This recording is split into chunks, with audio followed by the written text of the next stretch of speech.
السلام علیکم ورحمۃ اللہ وبرکاتہ، نحمده ونصلی علی رسوله الکریم، اما بعد فاعوذ باللہ من الشیطان الرجیم، بسم اللہ الرحمن الرحیم، رب اشرح لی صدری ویسر لی امری واحلل عقدۃ من لسانی یفقهوا قولی۔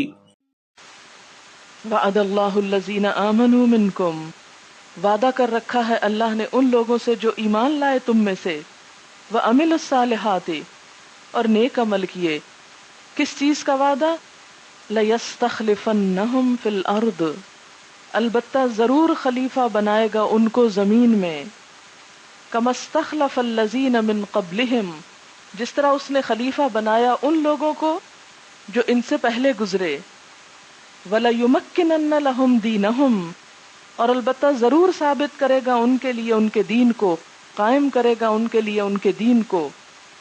الذی ارتضی لہم، وہ جو اس نے پسند کر لیا ان کے لیے۔ ولیبدلنہم من بعد خوفہم امنا، اور ان کی موجودہ حالت خوف کو امن سے بدل دے گا۔ یعبدوننی، یہ سب میری عبادت کریں گے، لا یشرکون بی شیئا، میرے ساتھ کچھ بھی شریک نہ ٹھہرائیں گے۔ ومن کفر بعد ذالک، اور جو کوئی اس کے بعد کفر کرے گا، فاولئک ھم الفاسقون، تو یہی لوگ دراصل فاسق ہیں۔ اب یہاں پر مسلمانوں سے، اہل ایمان سے، ان کے ایمان اور وفاداری کے نتیجے میں کچھ وعدہ کیا جا رہا ہے کہ جو بھی ایمان لائیں گے اور نیک عمل کریں گے ان کو اللہ زمین کی خلافت دے گا۔ استخلاف کیا ہوتا ہے؟ ایک کے بعد ایک کا پیچھے آنا، زمین کے خلیفہ بنیں گے، یعنی دنیا میں ان کو غلبہ نصیب ہوگا، دنیا میں وہ غالب ہو کر رہیں گے۔ شرط کیا ہے؟ ایمان اور نیک عمل۔ جس قوم کے اندر یہ دو چیزیں آ جائیں پھر وہ مغلوب ہو کر نہیں رہا کرتی۔ تو وعد اللہ الذین آمنوا منکم، الذین آمنوا کون لوگ ہیں؟ اس سے مراد کون ہے؟ بعض نے اس سے مراد صحابہ کرام کو لیا ہے کہ اللہ تعالیٰ نے صحابہ کرام سے یہ وعدہ کیا اور پورا بھی کر دیا۔ پورا ہوا نا؟ کس طرح پورا ہوا؟ جیسے آپ کے دور میں اور پھر آپ کے بعد خلفائے راشدین کے دور میں۔ لیکن بات یہ ہے کہ قرآن کے یہ الفاظ عام ہیں، اگر صرف صحابہ کرام کے لیے ہوتے تو کہہ دیا جاتا کہ محمد صلی اللہ علیہ وسلم کے ساتھیوں کے لیے یہ وعدہ ہے کہ اللہ ضرور ان کو زمین کی خلافت دے گا۔ یہ وعدہ عام ہے جو ہر ایک کے لیے ایمان اور عمل صالح کے ساتھ مشروط ہے۔ ہاں، بات یہ ہے کہ عہد خلافت راشدہ میں یہ وعدہ پورا ہوا، اللہ کا یہ وعدہ پورا ہوا اور یہ وعدہ الہی ظاہر ہوا۔ اللہ تعالیٰ نے دنیا میں مسلمانوں کو غلبہ عطا کیا، اپنے پسندیدہ دین اسلام کو عروج دیا، مسلمانوں کے خوف کو امن سے بدل دیا۔ پہلے مسلمان کفار عرب سے ڈرتے تھے نا جب مکہ میں تھے اور مدینہ کے بھی ابتدائی سالوں میں۔ پھر معاملہ اس کے برعکس ہو گیا، دنیا مسلمانوں سے ڈرنے لگی اور وعدہ پورا ہو گیا نا۔ وَلَيُبَدِّلَنَّهُمْ مِن بَعْدِ خَوْفِهِمْ أَمْنًا، یہ خوف کی جو آج حالت ہے یہ بدل جائے گی۔ یہ جب سورۃ نور نازل ہوئی تھی اس وقت تو صرف ایک پیشن گوئی تھی یہ، اور آئندہ یہ پیشن گوئی پوری ہوئی، یہ وعدہ برحق ہوا۔ اور خاص طور پر آپ دیکھیں کہ امن و امان کی جو بات ہے یہ بڑی سچی ہوئی۔ خلفائے راشدین کے دور میں امن بہت عام ہو گیا۔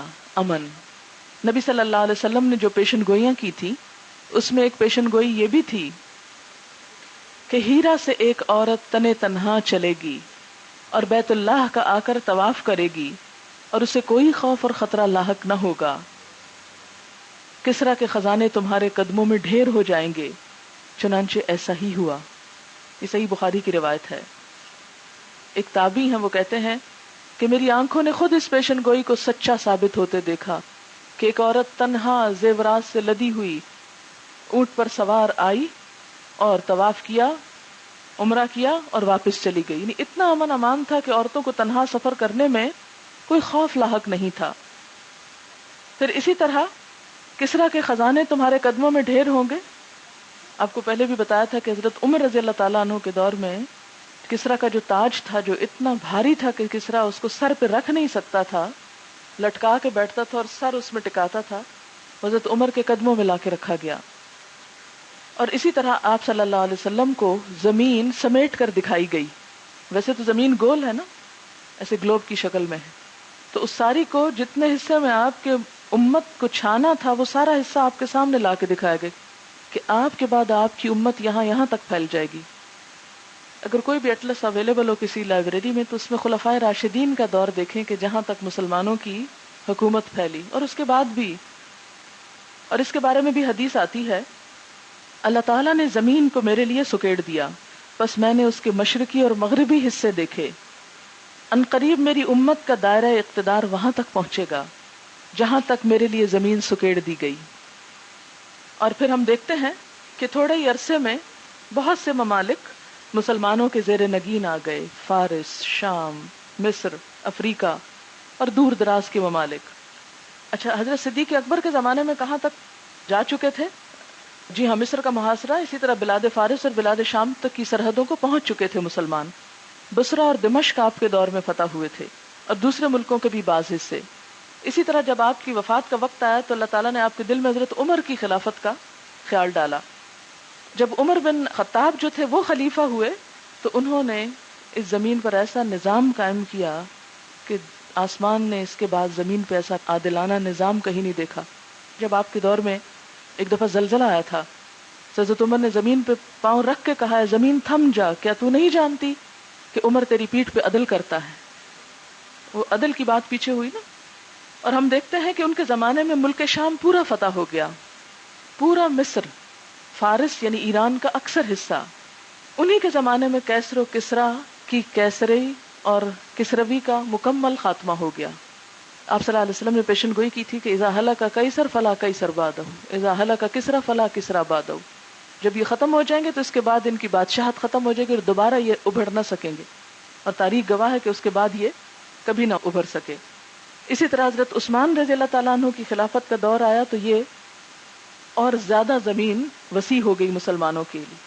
مشارق و مغارب تک یہ سلسلہ پھیل گیا، بلاد مغرب، اندلس یعنی یورپ تک پھیل گئے مسلمان، اور سائپرس اور مشرق اقصی میں بلاد چین اور عراق، خراسان، اہواز سب آپ کے زمانے میں فتح ہوئے. چین تک آپ پھیلے تھے مسلمان، ذرا اندازہ کریں آپ. اور صحیح حدیث میں جو آتا ہے کہ حضور صلی اللہ علیہ وسلم نے فرمایا تھا کہ مجھے زمین کے مشرق و مغرب سمیٹ کر دکھائے گئے تو اللہ تعالیٰ نے یہ وعدہ حضرت عثمان کے دور میں پورا کر دیا. تو اس سے کیا پتہ چلتا ہے کہ یہ وعدہ جو کیا گیا یہ نہ صرف یہ کہ خلافت کا تھا بلکہ امن و امان کا. اور یہ اگرچہ لوکل کچھ فتنے ضرور مسلمانوں کے اندر پیدا ہوئے لیکن آن دا ہول دنیا میں ایک امن کی کیفیت پیدا ہوئی. اور خاص طور پر یہ وعدہ پورا ہوا کہ یعبدوننی لا یشرکون بی شیئا، میری عبادت کریں گے اور میرے ساتھ شرک نہ کریں گے، یعنی شرک کا خاتمہ. یعنی مسلمانوں کے آپس کے اختلافات اور چیز ہے لیکن بہرحال وہ شرک پر نہ تھے. تو یہ جو مسلمانوں کو غلبہ نصیب ہوا اس میں امن و امان بھی ہوا اور شرک کا کلا کما ہوا. ومن کفر بعد ذالک، اور جو اس کے بعد کفر کرے یعنی دین کی اتنی بڑی بڑی نشانیاں دیکھ کر تو فاولئک ھم الفاسقون، یہی لوگ دراصل فاسق ہیں. وَأَقِیمُوا الصَّلَاةَ وَآتُوا الزَّکَاةَ. اب اعمال صالح کی کچھ تفصیل ہے. نماز قائم کرو اور زکوٰۃ ادا کرو، یعنی وہ لوگ اللہ کی مدد کے مستحق ہیں جو نماز قائم کریں اور زکوٰۃ ادا کریں. وَأَطِیعُوا الرَّسُولَ لَعَلَّکُمْ تُرْحَمُونَ، اور رسول کی اطاعت کرو تاکہ تم پہ رحم کیا جائے. تو اس سے کیا پتہ چلتا ہے کہ اللہ تعالیٰ کی رحمت اور مدد کے مستحق وہ لوگ ہیں جو یہ تین کام کریں: نماز کا قیام، زکوٰۃ کی ادائیگی. اب دیکھیں کہ جہاں نماز کا قائم کرنا انسان کے عجز و نیاز کا اظہار ہے، وہاں زکوٰۃ دینا سب انسانوں کے لیے خیر خواہی رکھنا ہے. اتنی خیر خواہی کہ ان کو اپنے مال میں شریک کر لیا جائے. صرف زبانی کلامی خیر خواہی نہیں، عملی خیر خواہی کہ اپنے مال میں شریک کر لیں، ان کا غم، دکھ، درد اور تکلیف دور کر سکیں. وَأَطِیعُوا الرَّسُولَ، اور رسول کی اطاعت. یہاں اللہ نے اپنی اطاعت کی بات نہیں کی، پھر رسول کی اطاعت. لَعَلَّکُمْ تُرْحَمُونَ، تاکہ تم رحم کیے جاؤ. لَا تَحْسَبَنَّ الَّذِينَ كَفَرُوا مُعْجِزِينَ فِي الْأَرْضِ، نہ سمجھے وہ لوگ جنہوں نے کفر کیا کہ وہ زمین میں عاجز کرنے والے ہیں، یعنی اللہ کو، اللہ کے ماننے والوں کو. وَمَأْوَاهُمُ النَّارُ، اور ان کا ٹھکانہ آگ ہے. وَلَبِئْسَ الْمَصِيرُ، اور البتہ کتنا برا ٹھکانہ ہے. اس میں اب ایک طرح سے پوری دنیا کے کافروں کو اسلام کی دعوت دی گئی ہے کہ دیکھو اسلام کو غلبہ نصیب ہوا اور تم عاجز ہو گئے. یہ تو دنیا میں ہو گیا، آخرت میں بھی تم مغلوب ہی ہو گئے. اور پھر اس مغلوبیت کے ساتھ جیسے پیچھے بھی سورۃ آل عمران میں پڑھ سَتُغْلَبُونَ وَتُحْشَرُونَ إِلَى جَهَنَّمَ، وہ آتا ہے نا، مغلوب کیے جاؤ گے اور جہنم کی طرف اکٹھے کیے جاؤ گے. یہاں بھی کیا فرمایا؟ وَمَأْوَاهُمُ النَّارُ، اور ان کا ٹھکانہ کیا ہے؟ آگ. وَلَبِئْسَ الْمَصِيرُ، اور البتہ بہت برا ٹھکانہ ہے. اب آپ دیکھیں پھر کچھ احکامات ہیں معاشرتی زندگی کے اگلی آیات میں. سوال یہ پیدا ہوتا ہے کہ اللہ تعالیٰ چاہتے تو سارا سبجیکٹ ایک ہی دفعہ ختم کرتے، لیکن ایسا نہ کیا گیا. کچھ احکامات دیے گئے، پھر بیچ میں منافقوں کا قصہ چھیڑ دیا گیا، اور اس کے بعد اہل ایمان کو، نیک عمل کرنے والوں کو دنیا اور آخرت کے غلبے اور انعام و اکرام کی بات کی گئی، پھر معاشرتی زندگی کی بات کی گئی. یہ جو بیچ میں منافقوں اور اہل ایمان کا واضح بات کر دی گئی نا، ایک تھوڑا جھنجھوڑ دیا گیا سب کو کہ سب اپنے اوپر غور کریں کہ وہ کہاں کھڑے ہیں. اب دیکھیں نا، ہم سب اپنے آپ کو بہتر طور پر جائزہ لے سکے ہیں نا. جہاں منافقوں کی بات آ گئی کہ پیچھے ہم نے اتنے حکم سنے اور ان پر اب تک عمل نہیں کیا، ہم کہاں کھڑے ہیں؟ اور اگر اب بھی عمل نہیں کیا تو کہاں پہنچیں گے؟ اور اگر عمل کیا تو اللہ کا وعدہ کیا ہے؟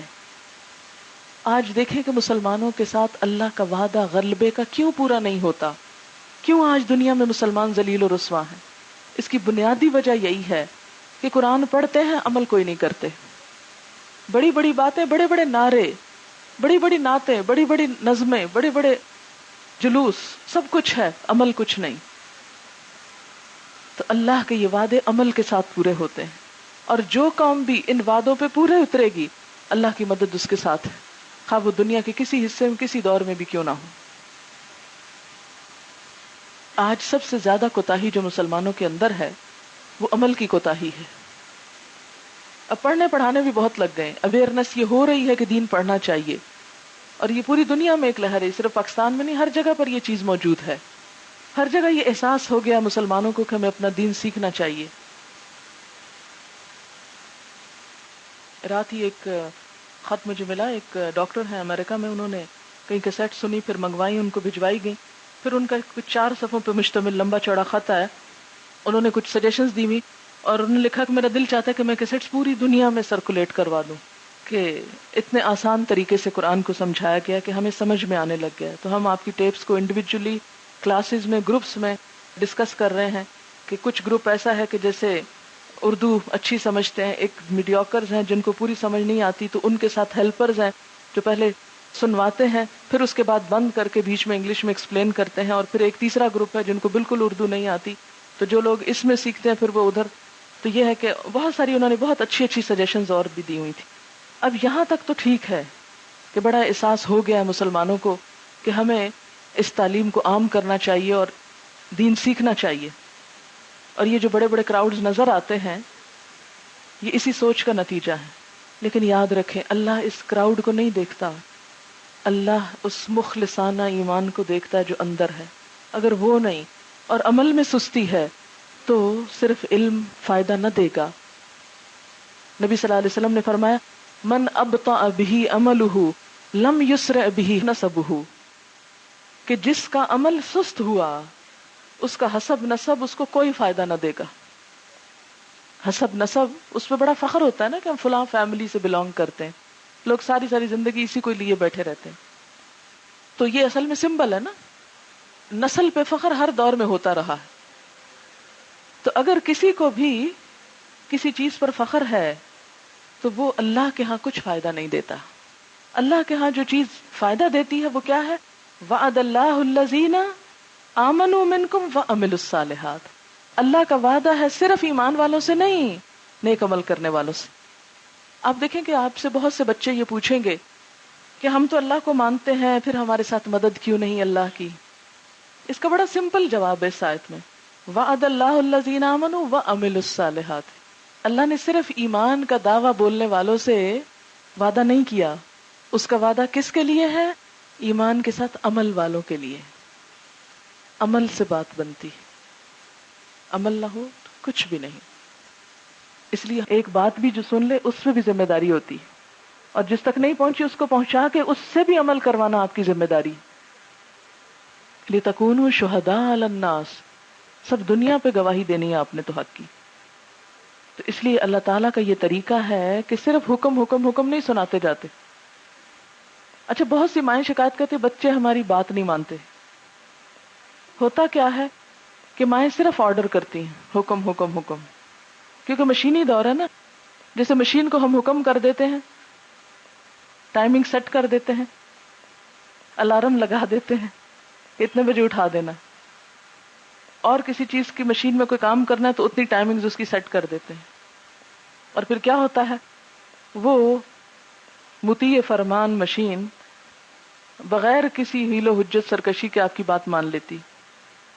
اس چیز نے ہم کو اتنا عادی کر دیا، آٹومیٹک اور ریموٹ کنٹرول لائف نے، کہ ایئر کنڈیشنرز بھی ریموٹ کنٹرول ہے، ٹیلی ویژن بھی ریموٹ کنٹرول ہے، کہ دور بیٹھے اشارے سے بات مانی جا رہی ہے. تو ہم نے یہی پالیسی اختیار کر لی ہیومن بینگز کے ساتھ بھی، کہ ان کو بھی ہم صرف آرڈر کریں، یہ کر لو یہ کر لو یہ کر لو، اور وہ کر لیں. تو فرق ہے انسانوں میں اور مشینوں میں، اس فرق کو ہمیں سمجھنا ہوگا. ہم کسی سے ایک آرڈر سے بات نہیں منوا سکتے، اور خصوصاً تبلیغ کا کام، اس میں اللہ تعالیٰ کی پیش کردہ اس حکمت کو سامنے رکھیں کہ آرڈر، حکم، اور اس کے بعد پریپریشن. جیسے زمین میں صرف بیج پھینکنا کام کوئی نہیں ہوتا، وہ تو آسان ہے نا. آپ وہ زمین جیسے یہ سامنے ہے، اگر یہ اتنا ہی ہوتا تو ہم سب لا کے ایک ایک مٹھی کوئی اچھے اچھے پھولوں کے بیجوں کی ڈال دیتے اور اگاتے. کبھی صرف بیج پھینکنے سے زمین پہ پھول اگے؟ نیور. اس کے لیے کیا ضروری ہے؟ پہلے زمین پریپیئر کی جائے، دلوں کو مائل کیا جائے، ان منافقتوں اور خرابیوں کو کھرچ کھرچ کے نکالا جائے جو ہمارے راستے میں رکاوٹ ہیں. قرآن کا یہی معجزہ ہے، قرآن کا یہی انداز ہے، اسی لیے یہ موسٹ افیکٹو کتاب ہے. کوئی قانون کی کتاب اٹھائیں، اس میں ساری دفعات لکھی ہوں گی، قانون لکھے ہوں گے، بڑی اچھی ورڈنگ میں، بڑے اچھے سٹائل میں، انداز میں، لیکن کوئی ایک بات بھی یہ نہیں بتائی ہوگی کہ انسان سے عمل کرنے کرانے کا طریقہ کیا ہے. کوئی گراؤنڈ نہیں پریپیئر کی گئی. تو جس چیز کی بھی بیس نہ ہو، بنیاد نہ ہو، وہ زیادہ دن قائم نہیں رہ سکتی. قرآن کا طریقہ یہی ہے، اسلام کا طریقہ یہی ہے کہ صرف عمارت نہیں کھڑی کرتا، اس سے پہلے اتنی ہی گہرائی میں بنیاد بناتا ہے. اسی لیے عقائد سب سے پہلے آتے ہیں، اور عقائد کی اصلاح سب سے پہلے ضروری ہے، کہ جب تک عقیدہ درست نہیں تو باقی عمل کس لیے؟ ایک تو یہ کہ ہوں گے ہی نہیں، یا ہوں گے بھی تو وہ باقی نہیں رہیں گے، قائم نہیں رہیں گے، پائیدار نہیں ہوں گے. تو اس لیے کسی بھی عمارت کی جب بنیاد بنائی جاتی تو بڑے احتیاط کی ضرورت. اگر صحیح مٹیریل نہیں لگایا جائے گا تو عمارت بہت جلد دھڑام سے نیچے گرے گی. چاہے اوپر آپ کتنا بھی خوبصورت پینٹ کر لیں، ماربل لگا لیں، بڑی عمدہ لکڑی سے سجا لیں، کچھ کر لیں، اگر بنیادیں اچھی نہیں تو کچھ بھی نہیں. تو اسلام کا کارنامہ یہ ہے کہ سب سے زیادہ بنیادوں کی اصلاح پر زور دیتا ہے، اور سب سے بڑھ کر منافقت کو نکال باہر پھینکنا چاہتا ہے دلوں سے. اسی لیے ہر تھوڑی دیر کے بعد اس کا ذکر آ جاتا ہے. وآخر دعوانا ان الحمد للہ رب العالمین. سبحانک اللہم و بحمدک نشہد ان لا الہ الا انت نستغفرک و نتوب الیک. والسلام علیکم ورحمۃ اللہ وبرکاتہ.